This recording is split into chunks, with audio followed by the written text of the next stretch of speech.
Hour, I'll be reading from the June 29th issue of the Chautauqua Gazette on the Niagara Frontier Radio Reading Service. America 250 at Center Stage in Chautauqua County. History will come to life in Mayville on Sunday, August 2nd, as the second annual Chautauqua County History Expo returns with exhibits, reenactments, speakers, music, and hands-on activities celebrating both local history and America's 250th anniversary. Building on the success of last year's inaugural event, the 2026 History Expo will be larger and more interactive as part of the nationwide America 250 celebration, commemorating the 250th anniversary of the founding of the United States. The free, family-friendly event will showcase Chautauqua County's rich history through exhibits, presentations, historical reenactments, live music, demonstrations, and hands-on activities. Visitors will have the opportunity to meet local historians, explore historical displays, and learn how Chautauqua County's story connects to the nation's history. This year's expo is about more than just looking back. It's about understanding how Chautauqua County fits into the broader American story as we approach the nation's 250th anniversary, said Chautauqua County historian Norman Carlson, who chairs the History Expo Committee. We're expanding the event with more exhibits, more programming, and more ways for families to engage with history. Featured presentations will focus on Chautauqua County's role during the Revolutionary War and the War of 1812. Speakers include Carlson, Tracy Langworthy of SUNY Jamestown Community College, and Paul Fardink of the National Society Sons of the American Revolution. The Jamestown Harmony Express will also perform following its appearance at the National America 250 celebration in Washington, D.C. Children and families can enjoy history-themed activities, interactive exhibits, a themed photo booth, and reenactors in period clothing. Attendees are encouraged to wear red, white, and blue or historical attire in recognition of the America 250 celebration. Organizers are currently seeking exhibitors, historical societies, museums, libraries, genealogical organizations, authors, and municipal historians to participate. Exhibitor registration is free through June 30th. After that date, a $20 registration fee applies. Sponsorship opportunities are also available. The History Expo is a wonderful opportunity to celebrate our community's heritage while inspiring future generations to appreciate and preserve it, said Chautauqua County Executive Paul M. Wendell, Jr. For additional information, exhibitor registration, sponsorship opportunities, or event updates, visit chqhistoryexpo.com or follow the Chautauqua County History Facebook page. Editorial with Lori Cornell. America 250, Chautauqua 215. We've been planning and anxiously anticipating this grand Celebrate 250 and extraordinary 4th of July edition since January. The responsibility of well representing such a landmark occasion is something we have taken seriously. That is why we were so grateful that the Chautauqua County History Expo Committee stepped up to help us, and why together we have endeavored to achieve our Tip O'Neill-esque mantra here at the Chautauqua Gazette. We are committed, as always, to all things local. As the yesteryear Speaker of the House, O'Neill, often famously stated, all politics is local. We too at the Gazette celebrate our local history within the context of this very special national demarcation.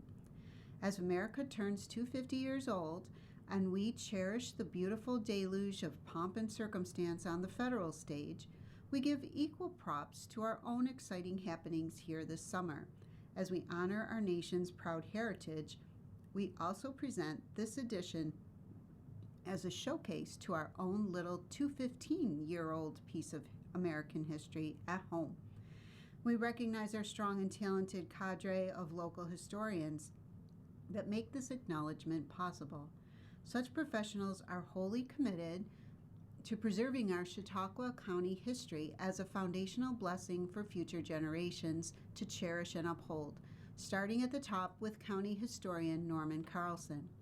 At nearly 90 years old, Norman is still working hard for us every day, not for fame or fortune, but for the passion and promise that our shared legacy may give us insight toward even stronger chapters yet ahead.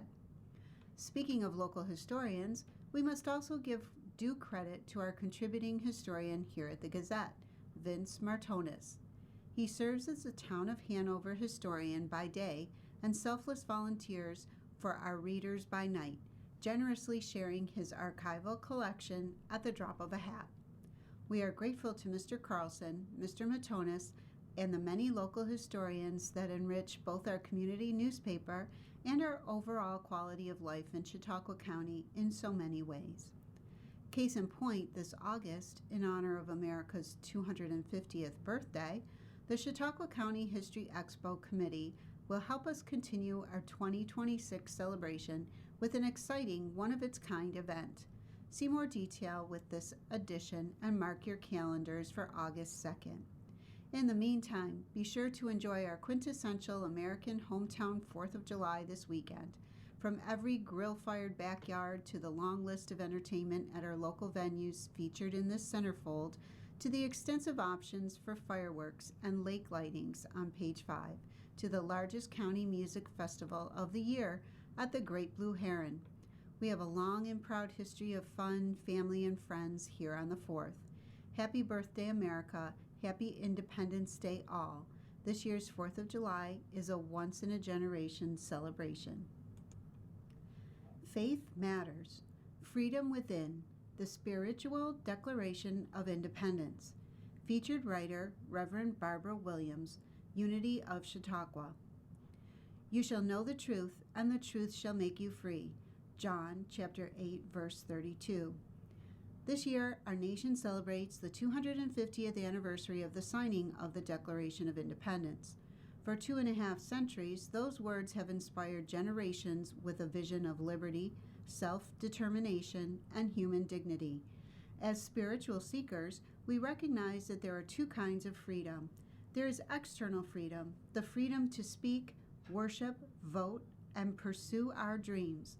And there is spiritual freedom, the freedom of the soul. One can possess political freedom and still be imprisoned by fear. One can live in a free country and still be bound by resentment. One can have countless choices and still be trapped by limiting beliefs. Jesus spoke often of freedom, but not the kind won through governments or armies. He taught freedom from within. He taught liberation from the false beliefs that keep us separated from the love of God, knowing our divine nature and seeing the divine nature of fellow travelers on this earth adventure. As we celebrate our nation's journey toward freedom, let us also celebrate our own spiritual declaration of independence. Just as a nation we struggle to remember and practice the tenets within our Constitution, so too our spiritual journey is one of forgetting, then remembering that we are the beloved of God. The courage to declare freedom. The signers of the Declaration took an extraordinary risk. They were declaring that they would no longer be governed by forces that denied their inherent rights. Spiritually, we are invited to make a similar declaration. At some point on the spiritual path, we awaken and realize, I do not have to be governed by fear. I do not have to be ruled by old wounds. I do not have to surrender my peace to circumstances. This is spiritual independence. Our founders declared that freedom was not granted by a king, but was inherent. Likewise, our spiritual freedom is not something we earn. It is part of our divine inheritance. We are created in the image and likeness of God. Therefore, freedom is already planted within us. The spiritual journey is not about becoming free. It is about awakening to the freedom that has always been ours. Freedom through truth. Jesus said, You shall know the truth, and the truth shall make you free. Notice, he did not say truth will make you comfortable. Truth often challenges our assumptions. Truth invites us to release old identities. Truth asks us to let go of stories that no longer serve us. Truth reveals that we are loved beyond measure. When we truly embrace the truth, something changes. We stop living as victims of circumstance. We begin living as expressions of divine possibility. And this is our spiritual liberation. Chautauqua Lake conditions look strong heading into 4th of July holiday. Last week, Chautauqua County Executive Paul M. Wendell Jr. joined Chautauqua Lake Association General Manager Heather Nolan Caskey for the second Chautauqua Lake Boat Tour of 2026, providing an update on current lake conditions as the busy summer season gets underway. During the tour, the pair traveled the entire lake, including Burtis Bay, an area that experienced significant aquatic vegetation growth during the summer of 2025. Standing in a location that was heavily impacted by weeds 1 year ago, Wendell and Nolan Caskey noted the dramatic difference in the conditions this season. "We're not seeing much," Nolan Caskey said while demonstrating conditions with a lake rake. It was shore to shore last year, all the way through here." Wendell credited the proactive approach being taken this year by the Chautauqua Lake Association and its partners. Harvesting operations began early in the season, allowing crews to stay ahead of potential problem areas rather than reacting after conditions worsen. While officials cautioned that weather and other environmental factors can quickly influence lake conditions throughout the summer, they emphasized that crews are actively monitoring conditions and remain prepared to adapt operations as needed. "It's always easier to get ahead of it than try to play catch-up," Wendell said during the tour. "So far, it's been a good year." Although summer conditions can change quickly, both officials expressed optimism about the lake's current condition heading into Independence Day holiday and peak tourism season. The June boat tour is the second of several planned lake tours in 2026 and provides residents and visitors with a first-hand look at ongoing efforts to maintain Chautauqua Lake. Additional updates are expected later this summer as crews continue monitoring and managing conditions across the lake. Chautauqua County's first 4th of July? Just another work day. Research by County Historian Norman Carlson, edited by Katrina Fuller. The first Chautauqua County 4th of July on record was that of 1798, and it was no celebration, just a common workday for the surveyors of the Holland Land Company. Several crews spent the 4th, a Wednesday, in the county since the survey of all township and range lines in the purchase had begun that summer at the southwest corner. There wasn't a permanent resident between the state line and Cattaraugus Creek on July 4, 1798, when 8 men woke at their camp, 1,500 feet south of Hunt Road, 2,200 feet west of Big Tree Road, and 900 feet southeast of the present railroad tracks. John Elliott of Radnor Township, Pennsylvania, led the crew with chain bearers, axemen, flagmen, and pack horsemen in tow. Breakfast, as usual, was bacon, potatoes, and tea or coffee without milk. The party set out due east through chestnut ash, white oak, and pine, the timber shifting to hemlock, basswood, sugar maple, hickory, and beech as they pushed on. They made camp that evening where Southwestern Drive now meets the southeast corner of Sunset Hill Cemetery, 3 miles for the day, less than this crew's average. They weren't alone. Richard Stoddard's crew surveyed north to the lake near Stowe. Amizi Atwater's group covered 3 miles from near Dinsbeer Road to Mayville, and a crew led by a man named Shepherd, or Shoppard, Shepherd, or Shepherd, depending on the historian reporting the details, surveyed north toward Lake Erie near Ripley and Westfield. Meanwhile, John Thompson, in charge of the whole operation, was having the worst 4th of anyone. His horse had given out. He'd missed connecting with Atwater's crew, and he'd gone 2 days without food. One last twist. Among Atwater's flagmen was Amos Scottle, later recognized as the earliest white settler in Chautauqua County. So buried in these terse survey notes of chains, links, and timber species is also, quietly, the start of local history. Norman Carlson, a native of Bustye, serves as Chautauqua County historian. He has extensive experience with nearly 30 years as collections manager at the Fenton History Center in Jamestown and has been highly active in various local history organizations for decades. Notably, he has volunteered with the Bustye Historical Society for 50 years. His dedication to preserving and promoting local history is deeply rooted. The role of the county historian is critical toward the preservation of Chautauqua County's history. Carlson stands available to the community as a strong asset and resource.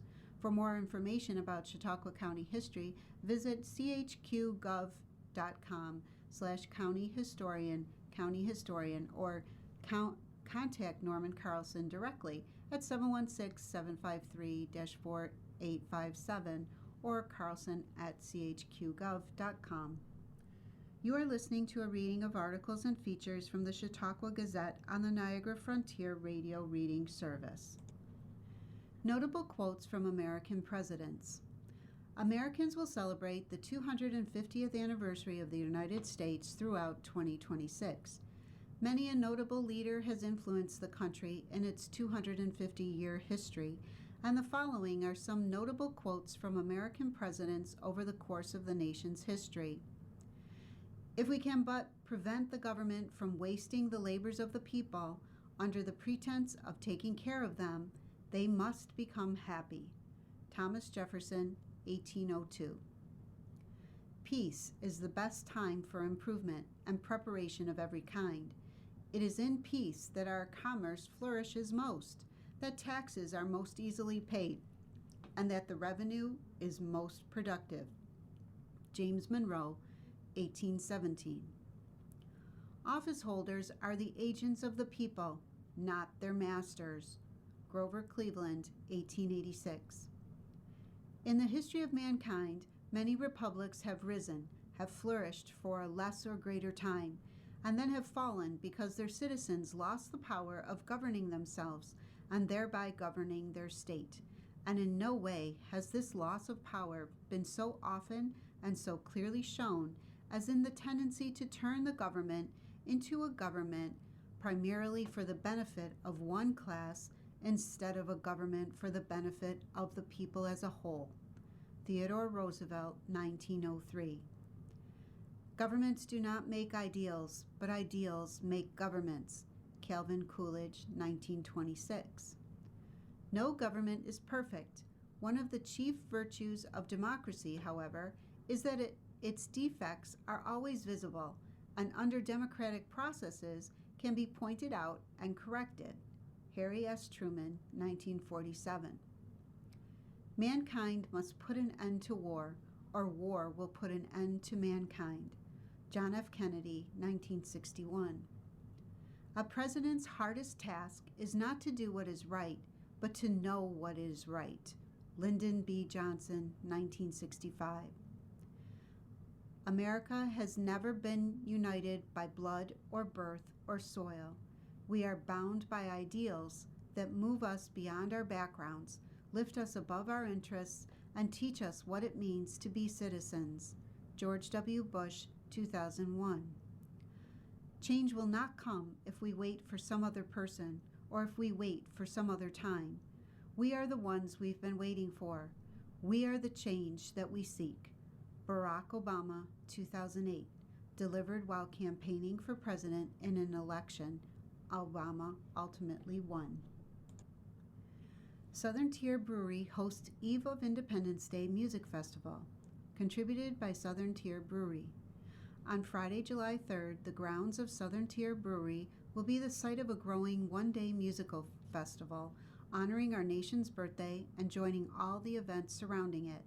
This year, the tradition continues with several bands and small acts taking the stage to keep the party dancing.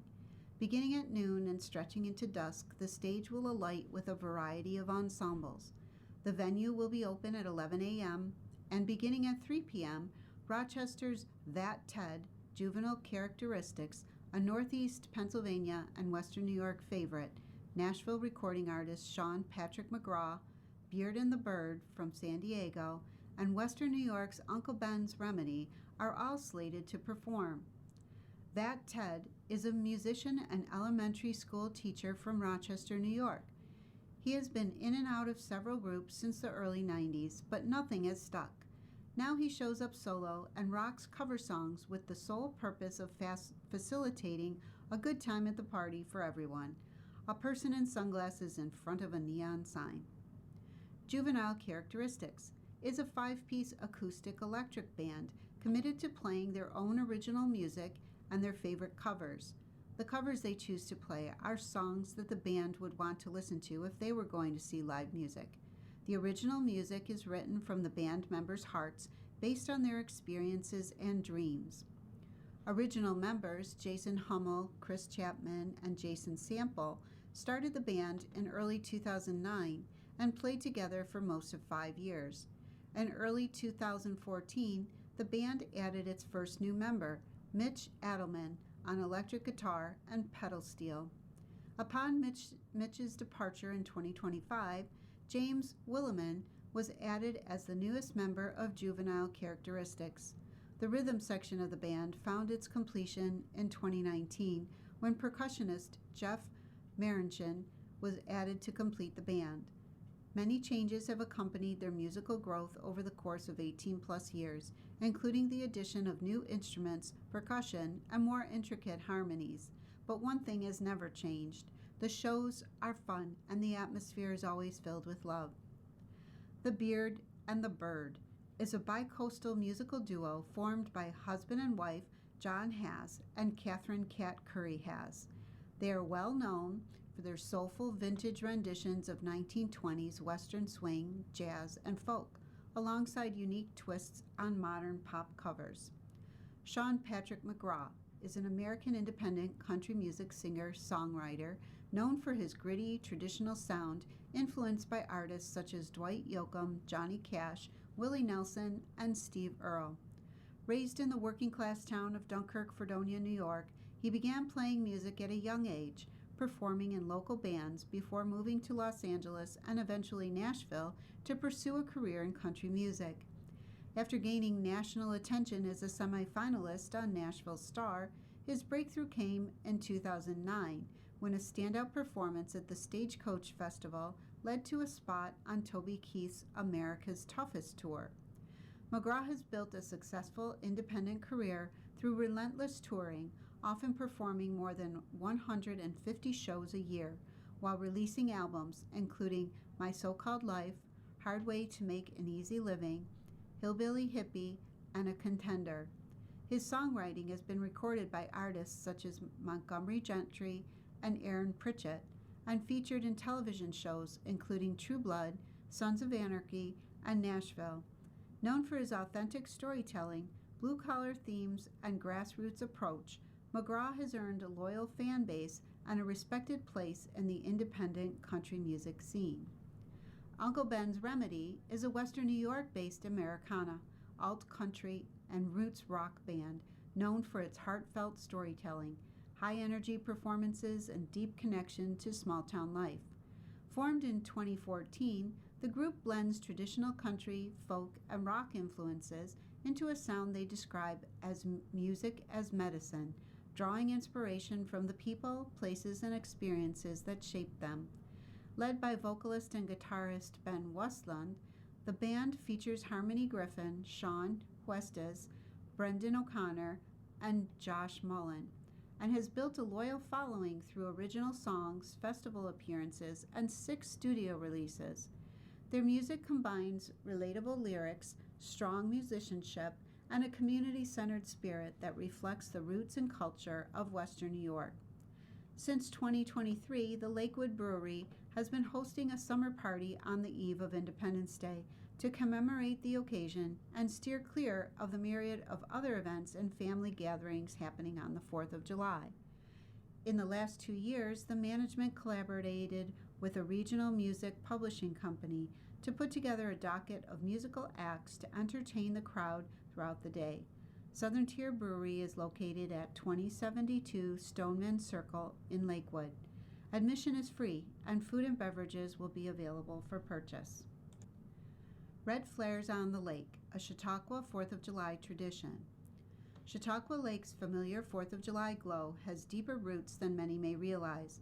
As county historian Norman Carlson documents in a July 5, 1934 account, the now traditional red flare display along the shoreline was once a new and inspiring experiment, one that residents quickly recognized as having lasting potential. Carlson writes that the feature of the 4th of July display hereabouts was undoubtedly the red flares showing along the shores of Chautauqua Lake, timed between 10 and 10:15 o'clock in the evening. He described the scene as beautiful and truly inspiring to those who made it a point to see it from vantage points on or about the lake. Even in its early years, observers saw the possibility of something enduring. Carlson noted that this display may well be made an annual custom and could eventually create a Chautauqua Lake significance, such as the famed Chautauqua Salute, drawing visitors just to see it. Credit for the idea, Carlson wrote, is properly given to Earl O. Hultquist, with execution led by the Jamestown Chamber of Commerce, which sponsored it and used its influence to sell the idea to cottage owners and others about the lake. He also pointed to the community effort behind the display, suggesting that with broader participation, including hotel managements, groups of Boy Scouts, and other workers to fill in the vacant spots and make the placing of the flares uniform in general, the event could grow in both beauty and scale. According to Carlson, the entire effort was accomplished with very little expense to any single individual and probably a total expense of no more than $350. He closed with a simple acknowledgement of the collaboration behind the tradition, stating, "We commend the originator of the idea, the sponsor, and all who had a part in it."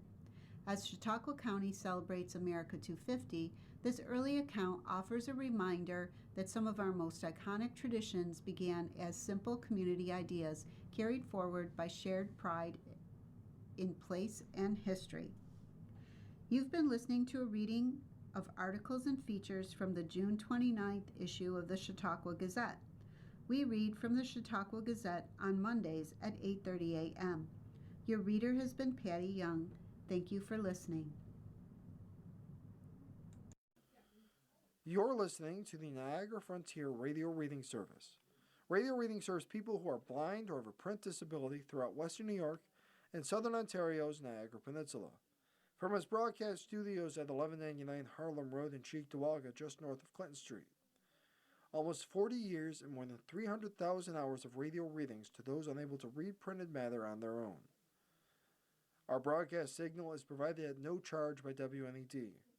Volunteer radio readers broadcast daily readings of newspapers, magazines, and books. For more information on the Niagara Frontier Radio Reading Service, call us at 716-821-5555.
Good morning. Welcome to another broadcast day on the Niagara Frontier Radio Reading Service, private not-for-profit organization.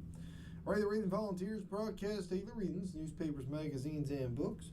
Area blind and print handicapped persons who are provided reading radios. As always, please feel free to contact us with your comments, suggestions, or any questions you may have. And please stay with us Reading Buffalo News is coming up in just a second. The following program is intended for listeners who are blind, have low vision, or another print